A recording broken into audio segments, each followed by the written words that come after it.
بسم الله الرحمن الرحيم يوم يجمعكم ليوم الجمع ذلك يوم التغابن ومن يؤمن بالله ويعمل صالحا يكفر عنه سيئاته ويدخله جنات تجري من تحتها الأنهار خالدين فيها أبدا ذلك الفوز العظيم والذين كفروا وكذبوا بآياتنا أولئك أصحاب النار خالدين فيها وبئس المصير۔ سورہ تغابن آیت نمبر 9 ہے، اور اس کے اندر اللہ جل شانہ ارشاد فرما رہے ہیں کہ ایمان والو، اس دن کو یاد کرو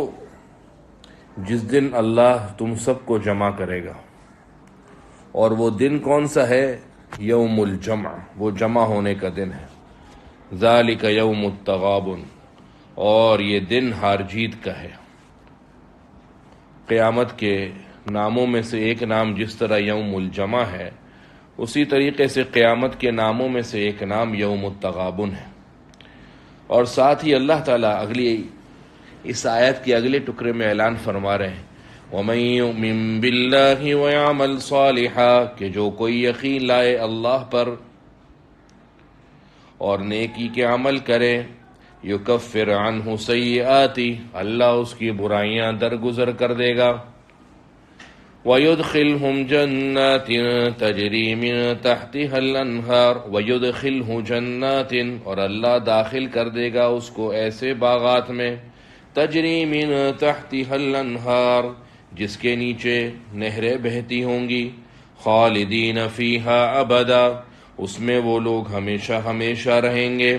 ذالک الفوز العظیم، یہ بڑی کامیابی ہے۔ والذین کفروا وکذبوا بآیاتنا، اور جو لوگ کافر ہوئے، منکر ہوئے اور ہماری آیتوں کو انہوں نے جھٹلایا، اولئک اصحاب النار،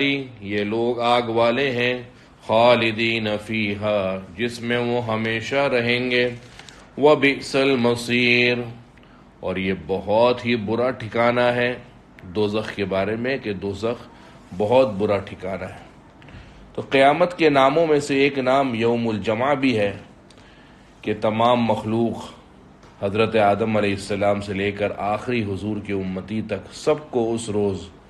حساب و کتاب اور جزا و سزا کے لیے جمع کیا جائے گا۔ اور قیامت کے ناموں میں سے ایک نام اسی آیت کے اندر ہے یوم التغابن۔ تغابن یعنی غبن، جس کے معنی خسارہ اور نقصان کے آتے ہیں۔ ایک آدمی دوسرا اس کو نقصان پہنچائے، اس کو عربی زبان میں تغابن ہے۔ اور قیامت کو یوم تغابن کہنے کی وجہ احادیث صحیحہ کے اندر یہ بتائی گئی ہے کہ اللہ نے ہر انسان کے لیے آخرت میں 2 گھر پیدا کیے ہیں، ایک جہنم میں اور دوسرا جنت میں۔ اہل جنت کو جب اللہ جنت میں داخل کریں گے تو اس سے پہلے ان کی وہ جگہ دکھلائی جائے گی جو اگر وہ ایمان اور عمل صالح نہ کرتے تو ان کے لیے مقرر تھی۔ اب جب جنت والے اس جگہ کو دیکھیں گے، جہنم کی جگہ کو، تو جنت کے مقام کی اور زیادہ قدر ان کے دل میں پیدا ہوگی اور وہ اللہ کے مزید شکر گزار ہوں گے۔ اسی طریقے سے جب جہنم والوں کو اللہ جہنم میں داخل کریں گے تو داخل کرنے سے پہلے اللہ ان کو ان کے جنت کا وہ مقام دکھائیں گے کہ اگر وہ ایمان لاتے، نیک اعمال کرتے تو دیکھو جنت میں تمہارے لیے جگہ مقرر تھی، تاکہ ان کو اور زیادہ اس کے اوپر پشیمانی ہو اور حسرت ہو۔ اور بعض روایات میں یہ بھی ہے کہ جنت میں جو مقامات اہل جہنم کے تھے وہ اہل جنت کو مل جائیں گے، یعنی جو جگہ مقرر تھی جہنم والوں کے لیے وہ جنت والوں کو مل جائیں گی، اور جہنم کے اندر جو جگہ اہل جنت کی تھی وہ بھی اہل جہنم کے حصے میں آ جائیں گی۔ اسی طریقے سے خسارے کا دن اس لیے بھی ہے کہ بعض دوسری روایات سے، جیسے صحیح مسلم شریف اور ترمذی کی روایت ہے، حضرت ابو ہریرہ رضی اللہ عنہ سے روایت ہے کہ آپ صلی اللہ علیہ وسلم نے صحابہ سے فرمایا، صحابہ کی جماعت، من المفلس، تم جانتے ہو مفلس کون ہے؟ صحابہ نے عرض کیا کہ من لا عندہ درہم، کہ وہ مفلس وہ ہے جس کے پاس کچھ نہ ہو، مال نہ ہو، دراہم دینار نہ ہو، کوئی ساز و سامان نہ ہو، مفلس ہے۔ آپ صلی اللہ علیہ وسلم نے فرمایا مفلس امتی یوم القیامہ، میری امت کا مفلس وہ شخص ہے جو قیامت کے دن اپنے نیک اعمال لے کر آئے گا، نماز، روزہ، زکوٰۃ، صدقات کا ایک ذخیرہ اس کے پاس ہوگا، مگر حال کیا ہوگا کہ دنیا میں کسی کو گالی دی، کسی پر بہتان باندھا، کسی کو مارا، کسی کو قتل کیا، کسی کا مال ناحق لے لیا۔ یہ سب جمع ہوں گے اور سب جمع ہو کر اپنے حقوق کا مطالبہ کریں گے۔ اب کوئی اس کی نماز لے جائے گا، کوئی روزہ، کوئی اس کی زکوٰۃ لے جائے گا، کوئی دوسری نیکیاں لے جائے گا، اور جب ساری نیکیاں ختم ہو جائیں گی تو پھر جو مظلوم ہیں ان کے ظلم کے گناہ اس شخص پر ڈال کر ان کا بدلہ چکایا جائے گا۔ آخر میں جب کچھ نہیں بچے گا، انجام یہ ہوگا کہ جہنم کے اندر ڈال دیا جائے گا۔ تو بڑا خسارے کا دن ہے۔ سمجھتا رہا کہ میری اتنی نیکیاں ہیں اور ایسا ہے، آخر میں پتہ لگا بھئی یہ تو سراسر نقصان ہی نقصان ہے۔ بخاری شریفی کی حدیث ہے کہ اللہ کے نبی صلی اللہ علیہ وسلم نے فرمایا کہ جس شخص کے ذمے کسی کا کوئی حق ہو، اس کو چاہیے دنیا میں ہی اس کو ادا کر دے یا معاف کرا کر سبکدوش ہو جائے، ورنہ قیامت کے دن درہم و دینار تو نہیں ہے کہ اس کے شخص کو اعمال صالحہ دے کر بدلایا۔ پھر اس کے بعد کیا ہے؟ مطالبہ ہوگا کہ بھئی اعمال صالحہ دے کر بدلہ چکایا جائے۔ اعمال صالحہ ختم ہو جائیں گے تو اس کے بقدر اس مظلوم کے گناہ اس پر ڈال دیے جائیں گے۔ اور حضرت عبداللہ ابن عباس اور دوسرے مفسرین نے یوم التغابن کی وجہ یہ بھی بیان کی ہے کہ اس دن خسارے اور نقصان کا احساس صرف کفار، فجار اور بدبختوں کے لیے ہے، صرف ان کے لیے نہیں، یعنی اس دن اس نقصان کا احساس صرف کافروں اور بدبختوں، فجار اور اشقیاء کے لیے نہیں ہے، بلکہ نیکوکار مومنین کے لیے بھی ہے کہ ان کو بھی ہوگا کہ کاش ہم عمل اور زیادہ کر لیتے تو جنت کے مزید درجات بلند کر دیتے۔ ہر شخص کو اپنے عمر جو گزری دنیا کے اندر اس پر حسرت ہوگی کہ کاش مزید نیک عمل کر لیتا۔ جیسے حدیث شریف میں ہے من جلس مجلسا لم یذکر اللہ فیہ، یہ جو شخص کسی مجلس کے اندر بیٹھا، پوری مجلس میں بیٹھا رہا، اللہ کا ذکر نہ کیا، تو یہ مجلس قیامت کے روز اس کے لیے حسرت بنے گی، اس کو اس غبن اور خسارے کا احساس ہوگا۔ تو قیامت کے ناموں میں سے نام یوم التغابن اس لیے ہے۔ یوم یجمعکم، اور یاد کرو تم اس دن کو جس دن اللہ تم کو جمع کرے گا، جمع لیوم الجمع، جمع ہونے کے دن، ذالک یوم التغابن، وہ دن ہے ہار جیت کا۔ ومن یؤمن باللہ ویعمل صالحا، اور جو شخص اللہ پر ایمان لائے اور نیکی کے اعمال کرے، یکفر عنہ سیئاتی، اللہ تعالیٰ اس کی برائیوں سے درگزر کر دے گا۔ وَيُدْخِلْهُ جَنَّاتٍ تَجْرِي مِن تَحْتِهَا الْأَنْهَارُ، برائیوں سے درگزر کا مطلب یہ ہے کہ بعض گناہ تو ایسے ہیں ان کے لیے توبہ ضروری ہے، اور بعض گناہ ایسے ہیں کہ اگر ان گناہوں کے بعد نیکیاں کر لی جائیں تو وہ گناہوں کا اثر اور تاثیر ختم ہو جاتی ہے۔ جب یہ آپ صلی اللہ علیہ وسلم نے فرمایا کہ برائی کرنے کے بعد کچھ نیکی کر لو تاکہ وہ نیکیاں ہیں وہ اس برائیوں کو مٹا دیں، تو اللہ تعالیٰ فرما رہے ایمان اور عمل صالح لے کر آئے گا قیامت کے دن۔ یاد رکھیے کہ ایمان اور عمل صالح یہ کمال نہیں ہے، اصل تو یہ کہ ایمان حفاظت کے ساتھ لے کر تو جائے، خدا نہ خواستہ تھا تو مومن، لیکن ایمان کے ساتھ بدعملیوں پر بدعملی کرتا رہا، اور افسوسناک منظر یہ کہ مرنے سے پہلے کوئی ایسا بدبختی والا عمل کر گیا کہ اللہ نہ کرے کہ ایمان سے محروم ہو گیا، خاتمہ ایمان پر نہیں ہو سکا، اور اعتبار تو سارا خاتمے کا، انما الاعمال بالخواتیم، آپ صلی اللہ علیہ وسلم نے فرمایا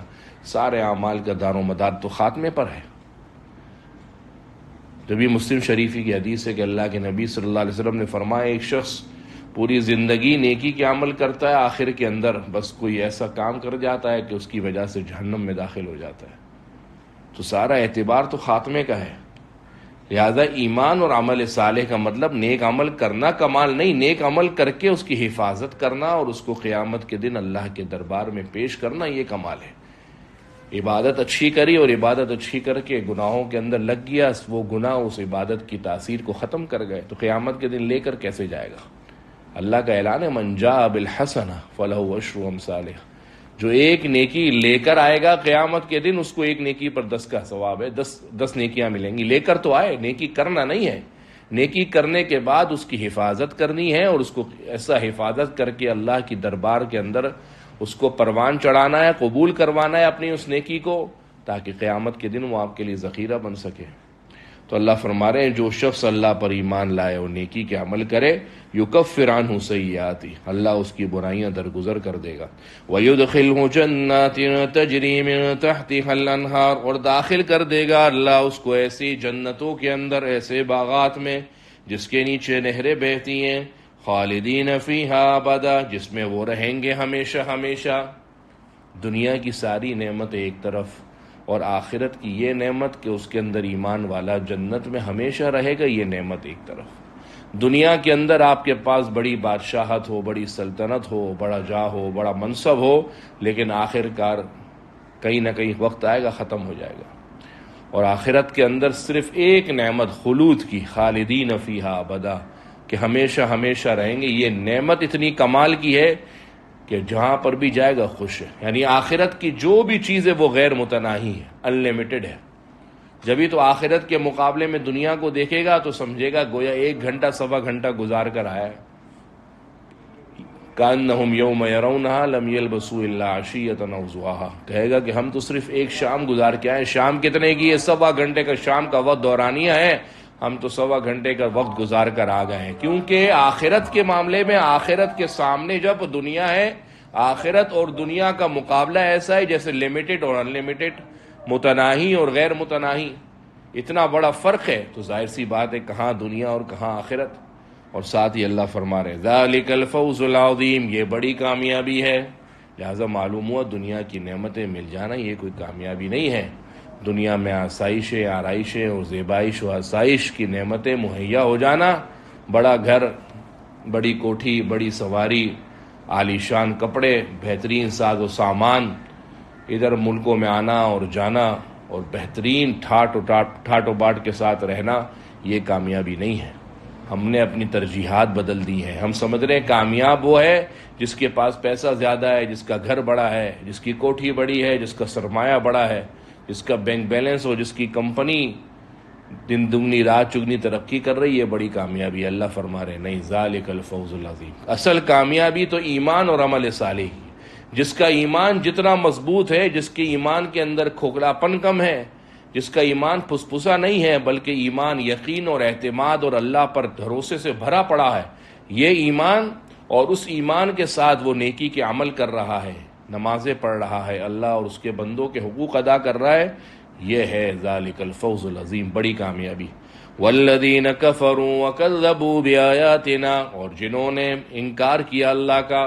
وکذبوا، اور جھٹلایا بآیاتنا، ہماری آیتوں کو، اولئک اصحاب النار، یہ لوگ آگ والے ہیں، خالدین فیہا، جس میں وہ ہمیشہ رہیں گے، وبئس المصیر، اور کتنا ہی برا ٹھکانہ ہے۔ لہذا آپ دنیا میں کتنے ہی اچھے عمل کر لیں، لیکن اگر آپ ایمان والے نہیں ہیں، آپ پر کفر کی مہر لگی ہوئی ہے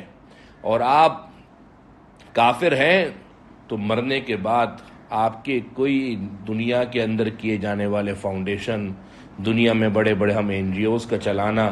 پوری دنیا کے اندر غریبوں کی مدد کرنا، یہ چیزیں کوئی فائدہ نہیں دیں گی۔ ان چیزوں کا اس سے کوئی لینا دینا نہیں ہے۔ اللہ تعالیٰ اس کا بدلہ دنیا کے اندر ہی ایسے کافروں کو دے دیتے ہیں، آخرت میں ان کے لیے کچھ نہیں۔ جب یہ بزرگوں نے ایک واقعہ لکھا ہے کہ ایک شخص تھا، اللہ کا منکر تھا، اور صحرا کے اندر مرنے لگا، اور صحرا کے اندر مرنے لگا تو اس نے مرنے سے پہلے اللہ سے خواہش ظاہر کی کہ اللہ مجھے مرنے سے پہلے کھانے کے لیے مچھلی چاہیے۔ اللہ نے فرشتے کو حکم دیا، اسباب مہیا ہوئے، اور اسباب مہیا ہونے کے بعد یہ کافر و بدبخت نے مچھلی کھائی اور مر گیا۔ دوسری جگہ پر ایک مسلمان مر رہا تھا، اللہ کا نام لیوا، اللہ کا نام لینے والا مر رہا تھا، تو مرنے سے پہلے وہ سمندر کے کنارے جب مرنے لگا تو اس نے اس بات کی خواہش کا اظہار کیا کہ مجھے تھوڑا پانی پینے کے لیے مل جائے۔ دریا کے کنارے تھا اور کس بات کی خواہش کا اظہار کیا کہ صرف پینے کا پانی چاہیے، دریا کے کنارے۔ لیکن سسکتا رہا، کوئی سہولت میسر نہیں ہو سکی، کوئی سبب نہیں بن سکا، اور اسی دوران مر گیا۔ ایک بزرگ نے جب یہ منظر دیکھا، حیران ہوئے کہ اللہ، وہ تیرا بدبخت، تیرا دشمن، تیرے دین کا دشمن صحرا میں مر رہا ہے جہاں کوئی سہولت نہیں، پانی جیسی نعمت میسر نہیں، اور اس نے مچھلی مانگی اور آپ نے مچھلی مہیا کر دی،